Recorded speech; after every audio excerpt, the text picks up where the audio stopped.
a sus, no sé si a sus ocupaciones en casa o a más compromisos, enojadas, y que alguien les pague los platos rotos. Híjole, yo estaba leyendo esta nota que me envió nuestro jefe de información, Mario Toledo. Híjole, la verdad fue como un gancho al hígado. Fíjense, lo que estábamos hablando de la pensión a Calderón, de estos que se servían con la cuchara grande. Bueno, pues la querida Nancy Flores, corresponsal de la revista Contralínea, la coordinadora de información y edición web de la revista Contralínea, Nancy Flores, publica que el Banco de México paga millonarias pensiones vitalicias a Zedillo, a Carstens, a Gil Díaz. Miren lo que publica en la revista Contralínea Nancy Flores. Un centenar de exfuncionarios del Banco de México, en su mayoría afines al pensamiento neoliberal y promotores del adelgazamiento de los derechos laborales, mantiene el privilegio de que el dinero de todos los mexicanos, del erario, se les pague una pensión vitalicia similar a la que cobraban hasta octubre de 2018 los expresidentes de la República y que fue cancelada por el Congreso de la Unión. Los beneficiarios son exgobernadores, exsubgobernadores y exdirectivos, entre los que destacan Ernesto Zedillo, Agustín Carstens, Francisco Gil Díaz y Guillermo Ortiz. Sus pensiones anuales alcanzan hasta 4 millones de pesos anuales.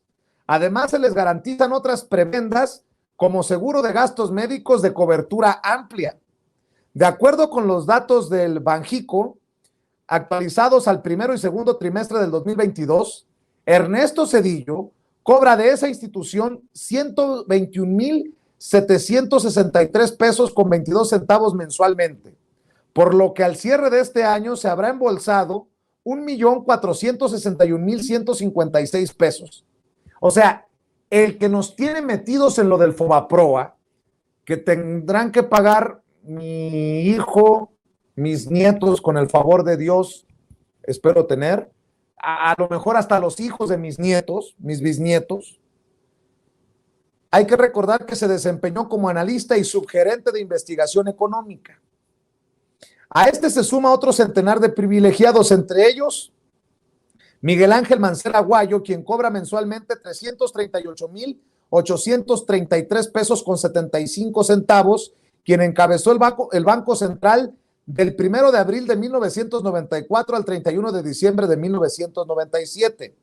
A este se le recuerda como corresponsable del llamado error de diciembre de 1994, cuando por falta de reservas internacionales, crisis de deuda externa, déficit público abultado y una acelerada devaluación del peso, México cayó en una profunda crisis financiera. Conste que yo les advertí que las iba a mandar hasta de mal humor a sus ocupaciones, Carla, doctora Leticia Calderón Chelius. Algunos de los culpables de las peores situaciones económicas que, por ejemplo, tienen a muchos en el extranjero, que hicieron sufrir a nuestros abuelos o a nuestros padres, siguen recibiendo dinerito del Banco de México. Como diría un muy mal comediante, que alguien me explique, mi querida Carla Mote. Tener pesadillas. No, pues es que sí, es una locura. El presidente de la República pues resultaba el mejor negocio de por vida, ¿no?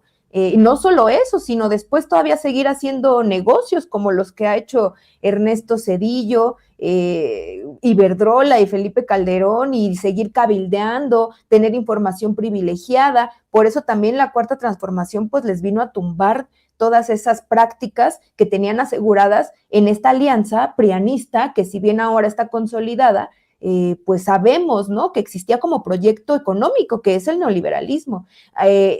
Efectivamente, esto es grosero, por eso medidas como la austeridad republicana son tan importantes a un nivel es real porque hay un ahorro significativo, pero también es simbólico, es pues la máxima de que el poder político tiene que ser para servir, no para servirse, y eso es una modificación que es importantísima en nuestra cultura política. Esas cosas son intolerables y creo que pues afortunadamente hay un cambio de discurso que pues tendrá que irse asentando y también a la par de las acciones políticas y sociales, pero pues sí, deja sin palabras.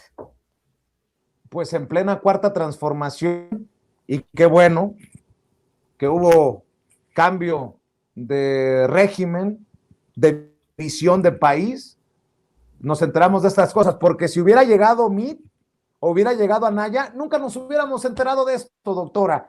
Pero, híjole, qué difícil píldora para digerir, ¿no?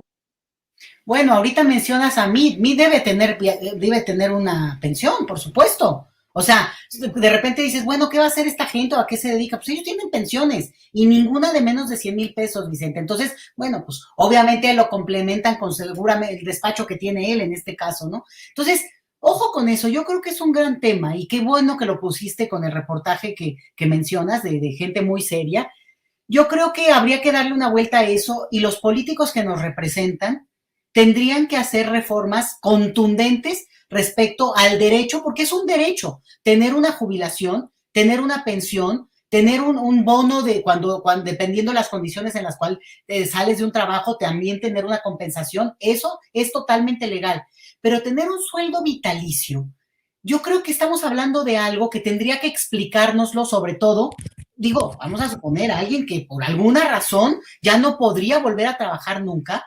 Bueno, pues entonces, digo, claramente se entiende que tendría que tener ese apoyo, pero cualquiera, no nada más estos personajes. Entonces, yo creo que son figuras que tienen cierta nobleza, otra vez, si hubiera una razón, pero no en los políticos o funcionarios que además están en el mejor momento de sus vidas laborales y además gente como Zedillo, digo, porque es ya el emblemático en este momento, se fue para luego emplearse con lo que había vendido, que eran los ferrocarriles nacionales, ¿no? Como lo han hecho otros. Entonces, júralo que Georgina Kessner, por ejemplo, también tiene alguna pensión vitalicia. Hace rato mencionaste a Miguel Ángel Mancera del reportaje y yo tengo la duda, porque Miguel Ángel Mancera no estuvo en el Banco de México, pero si fuera así, pues entonces tiene una pensión desde hace 20 años. Entonces, lo que hemos visto es... No es el ex jefe de gobierno.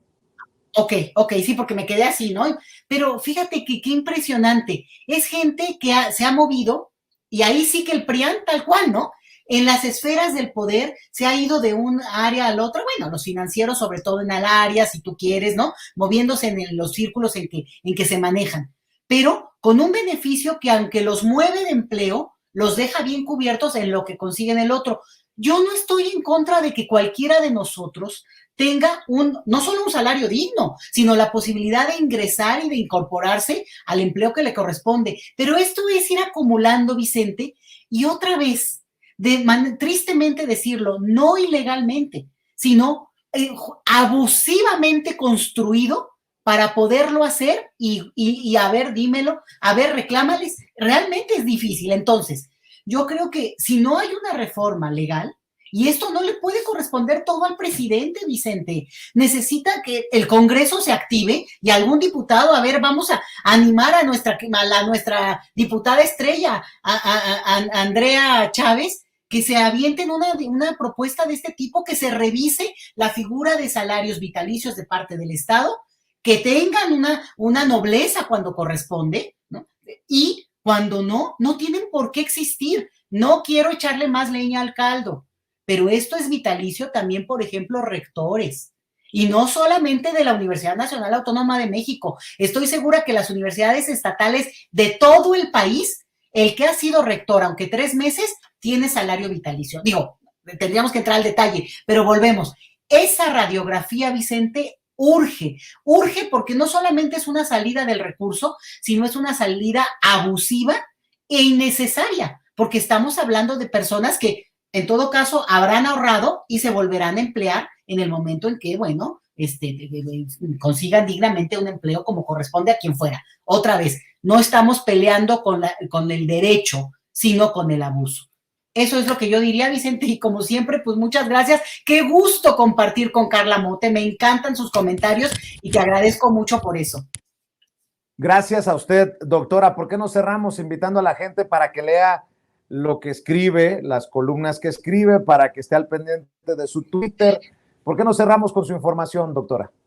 Pues mira, en Twitter, a Leti Chelius, y ahorita estoy justamente preparando una columnita, así que en cuanto salga ya te aviso y ahí para que me des un retweet, pero como siempre, al cañón aquí también con los comentarios que me invites a hacer.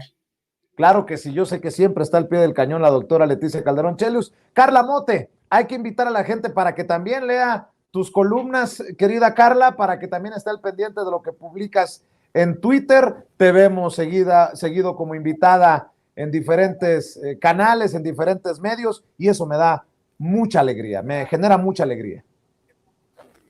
Gracias Vicente, en serio por invitarme a tu espacio. Y bien, con la doctora Leticia, quien admiro muchísimo, es un gran placer poder estar aquí en esta mesa con ella. Y bueno, a mí me pueden leer en Twitter, estoy ahí dando a veces lata como @carlamote, escribo quincenalmente en El Soberano.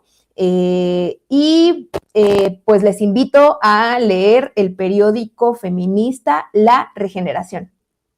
Muy bien, pues te agradezco, Carla, te agradezco, doctora. Nos vemos pronto en otra mesa poderosa como esta de las mujeres, amigas de Sin Censura. Échenle ganas, buenas noches, cuídense, que descansen. Hasta luego. Bueno, ahí está. Gracias. Gracias a ti, Carla, la doctora Leticia Calderón Chelius y la historiadora Carla Mote hablando con nosotros sin censura.